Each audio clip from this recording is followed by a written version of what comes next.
now who in the past were not previously meeting the funding requirements now do, due to the fact that they come now from families, though they were able to afford to pay in the past, but now because of retrenchments and collapse in a number of businesses, they can no longer afford. Of course, as I have said, not all these shortfalls are due to COVID-19 alone. The deteriorating economic situation associated with budget cuts had started long before COVID-19. In terms of the laws and policies regulating public finances for departments and entities, including the Public Finance Management Act, NSFAS is not able to commit to funding students without the requisite budget available to support this commitment. I am, however, pleased to formally announce and confirm today that NSFAS is going to be funding all returning NSFAS beneficiaries who meet the academic and other relevant criteria for continuing with their studies. Engifisa ukusho namhlanje ukuthi bonke labafundi abathola uxhaso ngaphansi kwa NSFAS abesebevele besemanyuvesi namakolisi ethu, uma bephasile benze kahle sizokwazi ukuqhubeka sibakhokhela. Kusho ukuthi ke ayikho inkingo kwamanje ngakulolu hlangothi.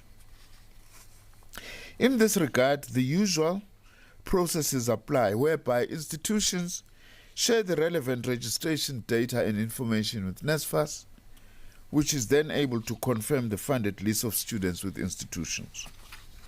During the budget vote speech of the Minister of Finance, Mr. Tito Mboweni, on the 24th of February 21, he indicated that government remains committed, to use his own words, to ensuring that deserving students are supported through higher education.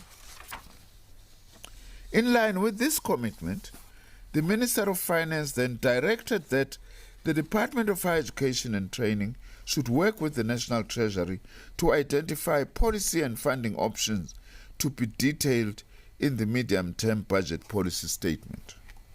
I can confirm that this work is underway and options will be presented to Cabinet this Wednesday for its consideration and approval. The student funding policy is the responsibility of government as a whole, not just our department. But as the minister responsible for higher education and training, I have to get concurrence and approval by Cabinet. We are doing everything possible to resolve this issue as a matter of extreme urgency. And we are quite hopeful, we want to say so, in the light of the commitment by the Minister of Finance that no deserving student will actually be turned away if they meet the requirements. The funding guidelines for universities for 2021 will be finalized as soon as Cabinet has made its determination in this regard this week. This morning I consulted the universities through Universities South Africa, USAF, and I've also engaged with the South African Union of Students on these matters. As common practice, we will continue to consult all our stakeholders in the post-school education and training sector on any developments within the sector to ensure that there is no stakeholder that is left behind. Not only is our sector experiencing challenges, however, we also have good news further to share today. Apart from the first that I've already indicated, that all continuing students who have met the requirements, who are beneficiaries of NSFAS, will all be supported.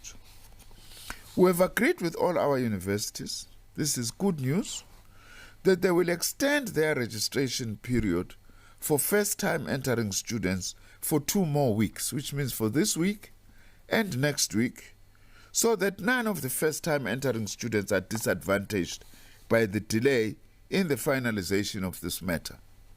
And I have also indicated, and we have agreed with our universities, that care should be taken that NSFAS beneficiaries who do not as yet have indication of whether they will be funded or not are not jeopardized. In other words, we are not expecting our universities to take less than they had planned to take of NSFAS students, and the Vice Chancellors have agreed, such that NSFAS students, first time entering, are not going to be disadvantaged. As the Ministry of Higher Education, Science and Innovation, we have been building comprehensive programs, systems, controls through the establishment of guidelines, protocols, capacity building at all levels, firmly grounded in the growing body of science and latest epidemiological data in responding to COVID-19. As seems to be the case, COVID-19 is here to stay for the foreseeable future. It doesn't seem to be seasonal at the moment.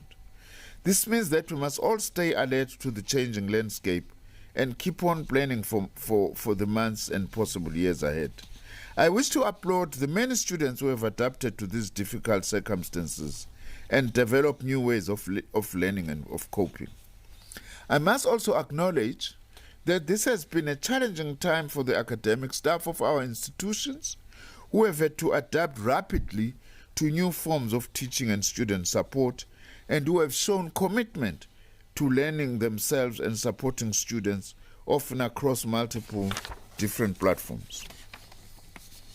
I commend this work, as well as the work of institutional managers, administrators and support staff who have worked hard to adapt to the necessary circumstances and the necessary changes. Let me once more take this opportunity to express my most sincere appreciation, in particular to the ordinary frontline workers, such as security guards, cleaning and administrative staff, whose crucial role in the fight against the spread of the virus is often not properly recognized. We acknowledge and recognize them again today. These workers have and continue to play a very important role in ensuring that as a people as we move about and enter different work and other spaces, we do not spread the virus or expose ourselves and others. I also thank the staff and union leaders and student leaders who have contributed to planning and support at institutional level. Let us keep on keeping safe. As I conclude, and as I have indicated that Cabinet is going to be taking a final decision this week, I will then be holding a more detailed media briefing later this week to update the sector on the beginning of the 2021 academic year and further developments on the funding issues related to first-time entering students and other related matters, as I indicated earlier. Thank you very much.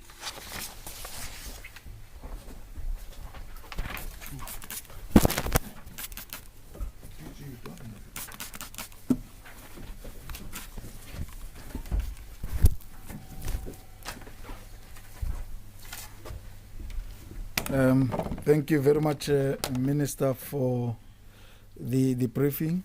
May I now open the floor to the members of the media for any clarity-seeking question based on the Minister's statement. Please introduce yourself, the media house that you represent, and state your question briefly. Thank you very much. We do also have Ignatius, who's mending our lines. He will also read any messages that might have been sent so that the Minister and the DG can respond. Probably let me start with Ignatius. Are we having any further questions?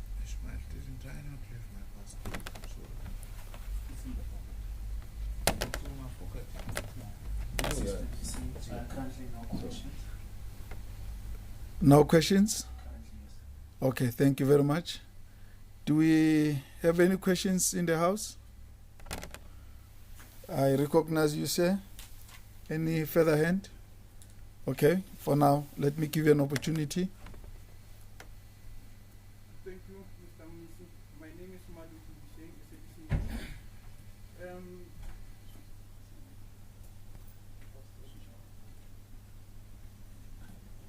Thank you, sir. Thank you very much. My name is Malu Hussein, SABC News.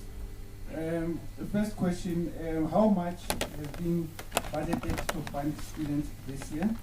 And then my second question would be, we would like to hear the Minister's response regarding the number of first students that universities can take. We know that in Limpopo, the University of Limpopo is saying it's only able to take only 5,000, even though there are more than 20,000 students qualifying in that area. Also, VET made the same announcement. And also, there's a High Court case involving UNISA as well as the Department of Higher Education. I'd like to hear the Minister's response on those. Thank you very much. Thank you very much. You're referring to the first entrant students, new students? Yes, the number of first year students. Yes. Okay, thank you very much. I see a hand this side. Yes, sir. Please introduce yourself and the organization you represent. Ignatius, I have a few questions. Oh, Ignatius. Okay. And I have Tando Kubega from Eyewitness News. What is the higher education sector doing to ensure... All right, Higher Education Minister Blade Nzimande there, just telling us that NSFAS students who were enjoying a benefit last year will continue to get that benefit so long as they do adhere to the criteria. But of course, in terms of the prospective students who are going to university for 2021, a decision has to be made by Cabinet this week around what funding can be made available. NSFAS currently has a funding shortfall for a myriad of reasons that the Minister did state. So a final decision will be taken by Cabinet for prospective students who want to go to university, and the Minister will later on this week or maybe next week give clarity as to what will happen with prospective students going to university. Well, that's all from myself for now. My colleague Nzinga Kunta will have more news for you at the